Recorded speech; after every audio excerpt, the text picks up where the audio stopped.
Mangroves are a really unique ecosystem. They sit at this interface between terrestrial and marine. They're not completely submerged and they don't float either. They are established in the soil, but they have lots of amazing adaptations to survive in this really variable, changeable environment. They're a really exciting habitat for having an amazing climate impact because their soils are waterlogged. They're really, really good at preserving carbon, so they have huge amounts of carbon stocks based in their soil. The really exciting thing about mangrove projects is that there are lots of co-benefits, such as biodiversity.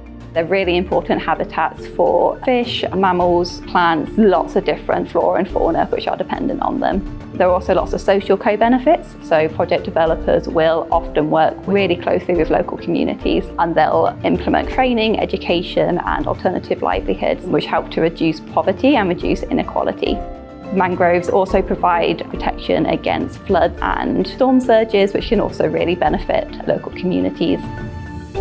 Some of the main things that we look at when we assess mangrove projects are the validity and likelihood of the project's set baseline.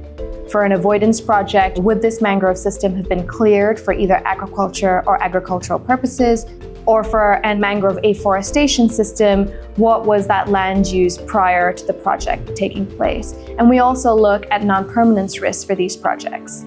We will begin by predicting sea level rise in the project area, and then we'll look at this in the context of the mangrove ecosystem. It's really about the balance between how this ecosystem is able to cope and respond to sea level rise and the actual speed of the sea level rise.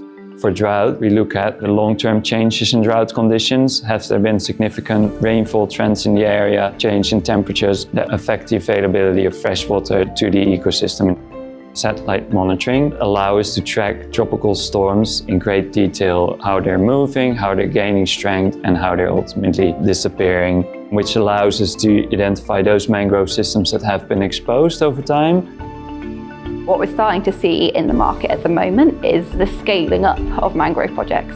A really good example is the Delta Blue project in Pakistan, which is one of the largest mangrove afforestation projects anywhere in the world. And that's kind of the first example we see of carbon finance being used to really scale up mangrove restoration.